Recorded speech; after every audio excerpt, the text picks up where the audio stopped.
గుడివాడ పట్నం మరియు పరిసర ప్రాంతాల్లో అసాంఘిక కార్యకలాపాలపై పోలీసులు కఠిన చర్యలు చేపడుతున్నట్లుగా వంటంసే కొండపల్లి శ్రీనివాస్ తెలిపారు. ముఖ్యంగా బెట్టింగ్లు, జూదాల నిర్వహణపై ప్రత్యేక దృష్టి పెట్టినట్లుగా వెల్లడించారు. శ్రీ కృష్ణా జిల్లా ఎస్పీ గారు వి విద్యాసాగర్ ఐపీఎస్ గారి యొక్క ఉత్తర్వుల మేరకు ఈ యొక్క ప్రెస్ మీట్ కండక్ట్ చేయడం జరుగుతుంది. దీనికి ఉద్దేశం ఏంటంటే గుడివాడ ప్రజలకి పోలీసు వారి శాఖ తరపు నుంచి, మరి ముఖ్యంగా గుడివాడ 1 టౌన్ పిఎస్ వారి తరపు నుంచి విజ్ఞప్తి. అదేవిధంగా ఎవరైతే ఈ అసాంఘిక కార్యకలాపాల్లో పాలు పంచుకుంటున్నారో వారికి పోలీస్ శాఖ వారి తరపు నుంచి హెచ్చరిక. క్రికెట్ బెట్టింగ్స్, ఆన్లైన్ బెట్టింగ్స్, ప్యాకాట్లు, కోడిపందాలు, వ్యభిచారం ఇలాంటి అసాంఘిక కార్యకలాపాలకు సంబంధించి గుడివాడలో పోలీస్ శాఖ వారి తరపు నుంచి గత కొంతకాలం ఉక్కుపాతం మోపబడుతుంది. అది అందరికీ మీకు తెలిసిందే. అదేవిధంగా ఈ ప్రెస్ మీట్ యొక్క మరి ముఖ్య ఉద్దేశం ఏంటంటే, మేము ఎన్ని చేస్తున్నా సరే ఏదో మూల ఎక్కడో చోట ఇటువంటి కార్యక్రమం జరుగుతున్నట్టుగా మాకు సమాచారం వస్తుంది. సో దీంట్లో మీ యొక్క పాత్రికేయ మిత్రుల సహకారం ఖచ్చితంగా అవసరాన్ని భావించి ఈ యొక్క ప్రెస్ మీట్ పెట్టడం జరుగుతుంది. సమాజ స్థాపనకై మంచి సమాజం, ప్రజలకి మెరుగైన సేవలు అందించాలనే ఉద్దేశంతో ఈ యొక్క విషయాన్ని మేము పత్రికలు, మేము ఈ ఛానల్స్ ద్వారా ప్రజలందరికీ తెలియజేయాలని చెప్పి మా పోలీస్ శాఖ వాళ్ళతో కోరుకుంటున్నాము. చాలామందికి ఇవి ఒక నేరాలని, వీటి వలన ప్రజలు నష్టపోతారని, ఇవి ఆడడం వలన ఆత్మహత్యలకు పాల్పడుతున్నారని, మనలో చాలామంది ఇటువంటి వాటి వలన నష్టపోతున్నారు. కొన్ని ఫ్యామిలీస్ రోడ్డున పడుతున్నాయి.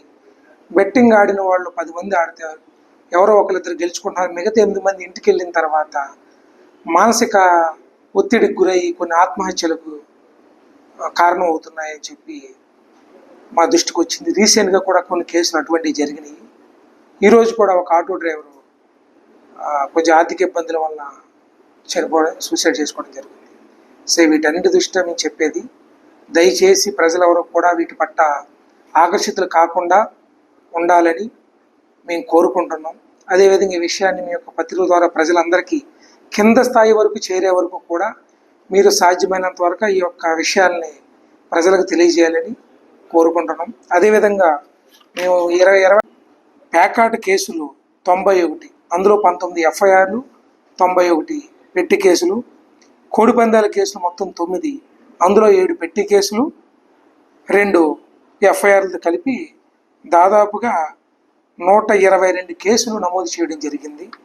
241 మంది మీద మేము ఈ కేసులు కట్టాము. సో ఇంతమంది మీద కేసులు ఉన్నా సరే ఇంకా అక్కడ అడపాదడపా చిన్న జరుగుతున్నట్టుగా మాకు తెలిసి వచ్చింది.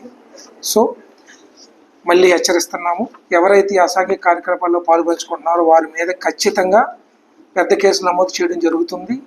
అదేవిధంగా బైండ్ ఓవర్లు కూడా చేస్తున్నాము, మన ఎంఆర్ఓ గారి ప్రొడ్యూస్ చేస్తున్నాము.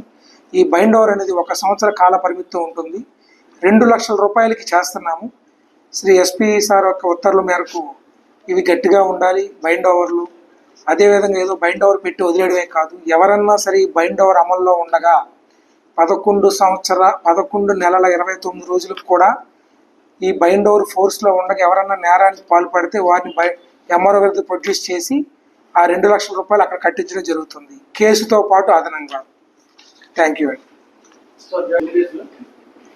20 నెలల కాలం నేను వచ్చిన తర్వాత నుంచి, అంటే 2024 జూలై నెల నుంచి క్రికెట్ బెట్టింగ్ కేసులు 3 కట్టామండి.